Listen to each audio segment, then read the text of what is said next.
Everyone, फिर से एक बार स्वागत करते हैं हम आपका अपने जीपी एकेडमी यूट्यूब चैनल में। आज हम कक्षा 10 विज्ञान अध्याय 2 जिसका नाम है अम्ल, क्षारक एवं लवण, आज इसकी हम शुरुआत करेंगे। यानी कि अध्याय में क्या क्या पढ़ेंगे, क्या क्या जानकारियाँ लेंगे, आपको इस वीडियो में सब पता चल जाएगी। तो कोई भी चैप्टर स्टार्ट करने से पहले हम क्या करते हैं, उसके बारे में थोड़ी बहुत जानकारियाँ ले लेते हैं कि हमें इसके बाद क्या पढ़ना है, हमें इस चैप्टर के अंदर क्या क्या पढ़ना है। हमें जब थोड़ी बहुत जानकारियाँ मिली रहेंगी तभी तो हम इस चैप्टर को पढ़ने में हमें मजा आएगा। ठीक है, तो हम बता देते हैं कि आपको इस चैप्टर के अंतर्गत क्या क्या पढ़ने हैं। जो हमारा फर्स्ट टॉपिक है जिसका नाम है अम्ल एवं क्षारक के रासायनिक गुणधर्म समझना। हम इस चैप्टर के अंदर पहला जो टॉपिक है वो क्या पढ़ेंगे, अम्ल एवं क्षारक के रासायनिक गुणधर्म समझना। अब हम इनके गुणधर्म को समझेंगे, कितने प्रकार से समझेंगे, उनके प्रकार भी यहाँ पर दिए गए हैं। आप देखिए इनके प्रकार क्या, कितने प्रकार हैं इसमें। पहला प्रकार है प्रयोगशाला में अम्ल एवं क्षारक। दूसरा प्रकार है अम्ल एवं क्षारक धातु के साथ कैसे अपक्रिया करते हैं। तीसरा है धातु कार्बोनेट तथा धातु हाइड्रोजन कार्बोनेट अम्ल के साथ कैसे अपक्रिया करते हैं। और चौथा है अम्ल एवं क्षारक परस्पर कैसे अपक्रिया करते हैं। पांचवा है अम्लों के साथ धात्विक ऑक्साइड की अभिक्रियाएं। और इसमें छठवां जो लास्ट नंबर है, क्षारक के साथ अधात्विक ऑक्साइड की अभिक्रियाएं। ठीक है, जो हमारा पहला टॉपिक है उसके अंतर्गत हमें 6 और टॉपिक्स पढ़नी है। ठीक है, अब हम दूसरे के टॉपिक पे चलते हैं। दूसरा का टॉपिक हमारा क्या है, सभी अम्लों एवं क्षारकों में क्या समानताएं हैं। ये हमारा दूसरा का टॉपिक है और इसके अंतर्गत हमें केवल एक ही टॉपिक पढ़ना है जिसका नाम है जलीय विलयन में अम्ल या क्षारक का क्या होता है। ठीक है, अब हम तीसरे के टॉपिक पे आते हैं, देखते हैं हमें तीसरे के टॉपिक में क्या पढ़ना है। तीसरे के टॉपिक में क्या है, अम्ल एवं क्षारक के विलयन कितने प्रबल होते हैं। ये हमारा तीसरा टॉपिक है और इसके अंदर हमें केवल एक ही टॉपिक और पढ़ना है, दैनिक जीवन में पीएच का महत्व। इसमें केवल एक टॉपिक हमें पढ़ना है। अब चलते हैं हम चौथे टॉपिक पर, और हमारा जो चौथा टॉपिक है वो है लवण के संबंध में अधिक जानकारियां। अब हमें क्या करना है, लवण क्या होते हैं उनके बारे में हमें जानकारियां लेनी है चौथे टॉपिक में, वो भी कितने टॉपिकों में, 4 टॉपिकों में। तो पहला जो टॉपिक है लवण परिवार, लवणों का पीएच, साधारण नमक से रसायन, क्या लवण की क्रिस्टल वास्तव में शुष्क हैं। इनकी जानकारियां हम इस चौथे नंबर टॉपिक में लेंगे। तो हम इस अध्याय में इतनी ही चीजें पढ़ेंगे। हमें 4 टॉपिक पढ़ना है और उन 4 टॉपिकों के अंदर जितने भी टॉपिक्स हैं हमें उनको पढ़ना है। ठीक है, तो हम शुरू करते हैं पहला टॉपिक। हम शुरू करते हैं पहला टॉपिक जिसका नाम है अम्ल एवं क्षारक के रासायनिक गुणधर्म समझना। अब हम इनके रासायनिक गुणधर्म कैसे समझेंगे, तो इनका जो पहला टॉपिक है, उस जो अम्ल एवं क्षारक के रासायनिक गुणधर्म का जो पहला टॉपिक है उसका क्या नाम है, प्रयोगशाला में अम्ल एवं क्षारक। प्रयोगशाला में अम्ल एवं क्षारक, ये इसका पहला टॉपिक है। हम इसे समझेंगे।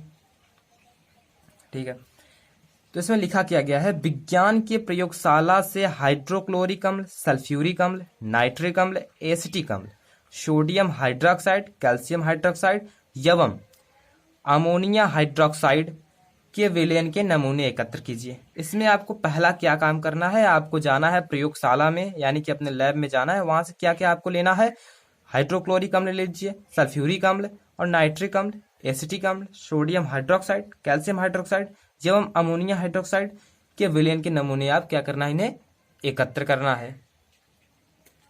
ठीक है, तो इसमें जो हमारा अब इसमें दूसरा का काम आपको क्या करना है, जो दूसरा का काम है वो है ऊपर दिए गए प्रत्येक विलयन की एक एक बूंद वाच ग्लास में बारी बारी से रखिए एवं निम्नलिखित सूचकों के साथ उसकी जांच कीजिए।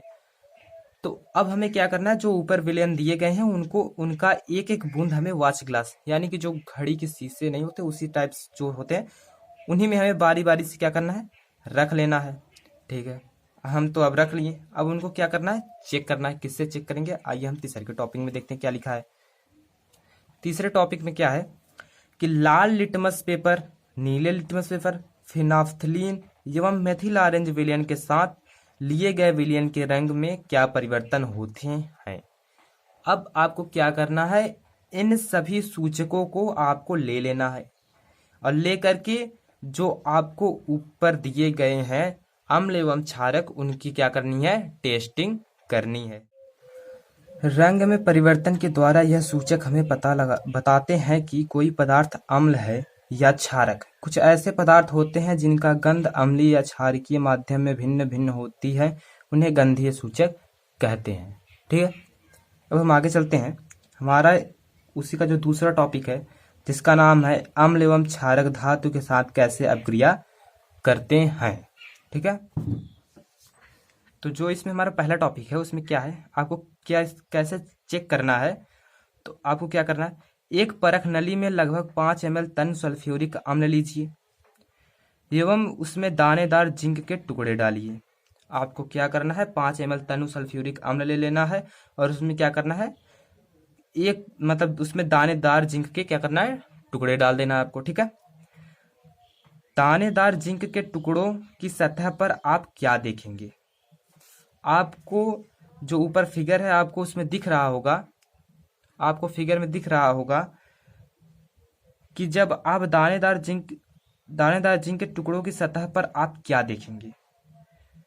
तो आप उसमें क्या किए, जब जिंक का टुकड़ा मिला दिए सल्फ्यूरिक अम्ल में, तो आप क्या देखिए कि दानेदार जिंक के टुकड़े पर क्या हुआ, टुकड़े की सतह पर क्या हुआ।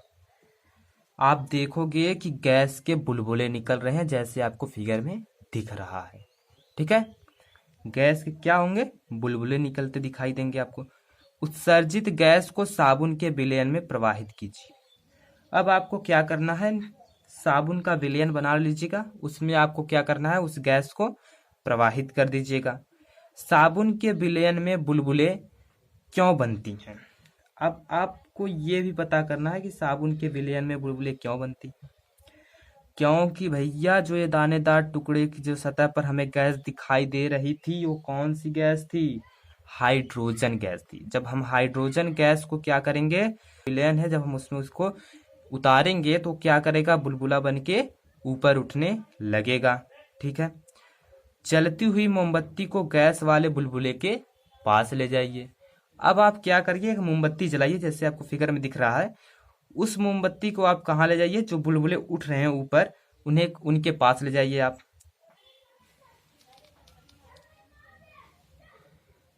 तो आप क्या परीक्षण करते हो, जब आप उस मोमबत्ती को गैस के जो बुलबुले हैं उनके पास जब आप ले जाओगे, तो आप क्या देखोगे, आप क्या देखोगे कि जो साबुन के बुलबुले के पास जब हम मोमबत्ती को ले जाते हैं तो आप क्या देखोगे, आप देखोगे कि उसमें से फट फट की आवाजें सुनाई देती हैं। जैसे हमें पटाखों में आवाजें नहीं सुनाई देती, बस उसी प्रकार से हमें उसमें आवाजें सुनाई देंगी। आपके सामने फिगर है, आप देख लीजिएगा। ठीक है,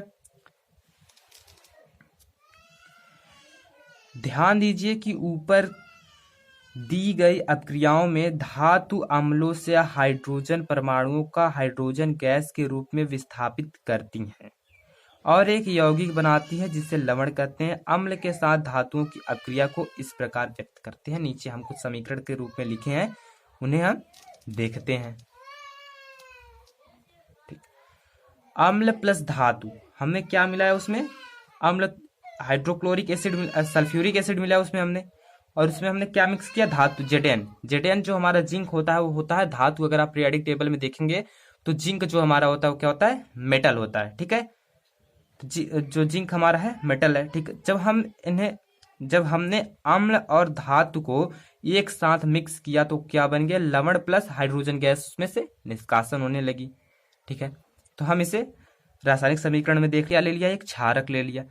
2NaOH इक्वस फॉर्म में यानी कि जेली फॉर्म में है, प्लस Zn सॉल्ट फॉर्म में है, सॉलिड स्टेट में है, ठोस अवस्था में। टेंस Na2ZnO2 ये भी सॉलिड अवस्था है, प्लस H2 गैस है। ठीक है, तो यहाँ पर हमने क्या लिया, सोडियम हाइड्रोक्साइड जो कि एक क्षार है। सोडियम हाइड्रोक्साइड को हमने क्या किया, Zn में जब मिक्स किया तो हमें क्या मिल गया, सोडियम जिंकेट मिल गया, और साथ में H2 गैस रिलीज हो रही है। ठीक है, तो हम आगे चलते हैं, तीसरे नंबर पे आते हैं, जो हमारा तीसरा का टॉपिक है उस पे आते हैं। धातु कार्बोनेट तथा धातु हाइड्रोजन कार्बोनेट अम्ल के साथ कैसे अपक्रिया करते हैं। तो आइए हम इन्हें भी चेक कर लेते हैं। तो आपको क्या करना है, 2 परख नली लीजिए। पहले आप 2 टेस्ट ट्यूब ले लीजिएगा, उन्हें A एवं B नामों से नामांकित कर दीजिएगा। आपको क्या करना है, उन्हें ए एवं बी नामों से नामांकित कर देना है। ठीक। परख नली ए में लगभग 0.5 ग्राम सोडियम कार्बोनेट लीजिए एवं परख नली बी में 0.5 ग्राम सोडियम हाइड्रोजन कार्बोनेट लीजिए। अब क्या करना है, परख नली ए और बी में आपको सोडियम कार्बोनेट और सोडियम हाइड्रोजन कार्बोनेट ले लेना है। दोनों परख नली में लगभग 2 ml तनु HCl मिलाइए। जो हमारा दोनों परख नली है उसमें आपको क्या करना है, 2 ml तनु HCl मिलाना है। ठीक है। आपने क्या निरीक्षण किया? अगर जैसे ही आप उसमें मिलाए तो आपने क्या निरीक्षण किया? आप आप चित्र के अनुसार देखिए कि आपने क्या निरीक्षण किया। चित्र में आपको क्या दिख रहा है? आप देखेंगे कि उसमें से कार्बन डाइऑक्साइड जो गैस है वो निकल रही है। आप देखेंगे तो जब उसमें आप तनु HCl मिलाओगे तो आपको दिखेगा कि उसमें से क्या निकल रहा है, कार्बन डाइऑक्साइड गैस निकल रहा है। ठीक। चित्र के अनुसार प्रत्येक स्थिति में उत्पादित गैस को चूने के पानी यानी कि कैल्शियम हाइड्रोक्साइड से प्रवाहित कीजिए। जो हमारा उसमें से क्या निकल रहा है, कार्बन डाइऑक्साइड जो गैस निकल रही है उसको आपको क्या करना है, चूने के पानी में आपको क्या करना है, प्रवाहित करना है। प्रवाहित कीजिए और अपने निरीक्षण को अभिलिखित कीजिए। जो उसमें प्रवाहित कीजिए और उससे जो हमें प्राप्त हो रहा है उसे क्या करिए, लिखिए और बताइए कि क्या क्या हमें प्राप्त हो रहा है। ठीक है।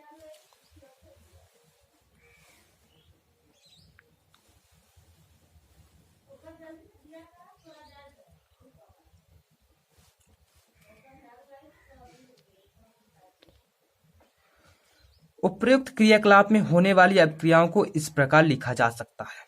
जो अभी तक ऊपर जो अभिक्रिया हुआ उसे हम रासायनिक समीकरण में लिख के देखते हैं। परख नली ए में, जो हमारा परख नली ए है उसमें क्या हुआ, Na2CO3 सॉलिड स्टेट में है प्लस 2HCl इक्वस फॉर्म में टेंस 2NaCl इक्वस फॉर्म में प्लस H2O लिक्विड तो जल ही है और CO2 गैस रिलीज हो रही है। जब हमने क्या किया, पहले जो पहला परख नली उसमें हमने क्या मिला था, सोडियम कार्बोनेट, और सोडियम कार्बोनेट में हमने क्या किया,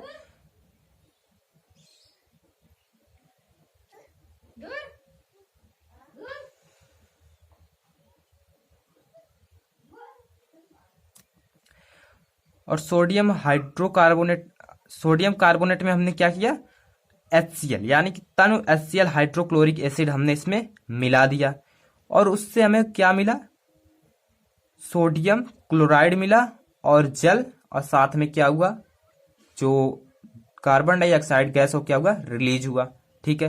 पहली जो हमने पहला परीक्षण जो हमारा पहले परख नली में जो हमने लिया था उसमें से ये रासायनिक समीकरण निकल के आए।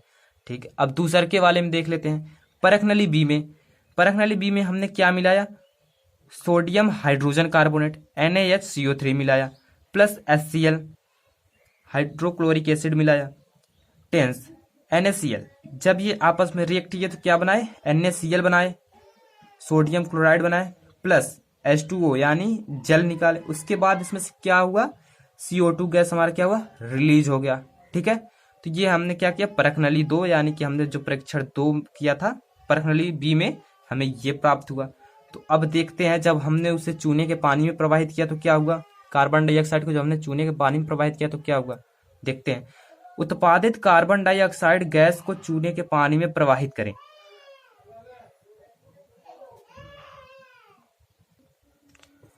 क्या किया, प्रवाहित किया। उत्पादित कार्बन डाइऑक्साइड गैस को चूने के पानी में प्रवाहित करें। तो अब जो हमें कार्बन डाइऑक्साइड गैस मिला तो इसको क्या करेंगे, आप चूने के पानी में प्रवाहित करेंगे। CaOH चूने का पानी हो गया हमारा। उत्पादित कार्बन डाइऑक्साइड गैस को चूने के पानी में प्रवाहित करें।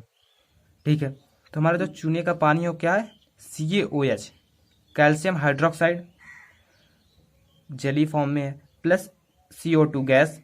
जब हम चूने के पानी में CO2 गैस मिलाए तो हमें क्या मिला, CaCO3 CaCO3।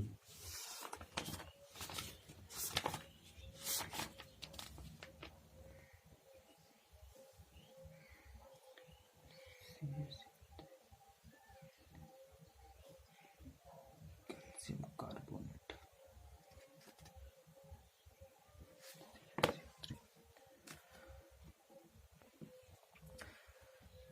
CaCO3 calcium carbonate plus जल। जब हमने चूने के पानी में कार्बन डाइऑक्साइड गैस को मिलाया तो हमें क्या मिला?